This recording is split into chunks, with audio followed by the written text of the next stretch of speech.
Good morning! It's a beautiful day with me, Master Hans Kua. Ito po ang horoscope for the day, Thursday, April 3. Para sa mapinanganak ng Year of the Rat, tayo din pag may time. Kahit light exercise, ox na yan. Yellow at 6.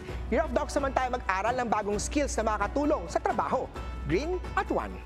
Kay Tiger naman stress, repeat after me. Inhale, exhale, at relax.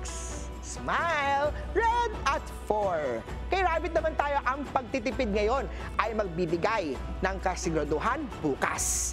Blue at 5. Kay Year of the Dragon naman tayo, kung single ka pa, mag-focus muna sa sarili. Darating din ang tamang tao. Pink at 7.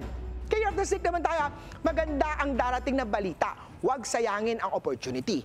Purple at 8. Ito naman! Kay of the Horsey, ang pagiging matipid ay magdadala ng seguridad. Orange at 2. Kay Ship naman tayo, may paparating na recognition. Huwag kalimutan magpasalamat. Thank you po. Gold at 9. Kay Year of the Monkey naman tayo, maghanap ng sideline para dagdag kita. Silver at 6. Kay Rooster naman tayo, panatilihin balanse ang lifestyle upang hindi ma-burnout. Yellow at 1. Kay Dog naman tayo, mag-focus sa pagbuo ng emergency funds para mas ligtas ang kinabukasan. Red at 3. Kay Year of the Pig naman tayo, sa mga one-day billionaire dyan, huwag masyado mag-online shopping. Mag-focus tayo sa pagtitipid sa mga savings din, ha?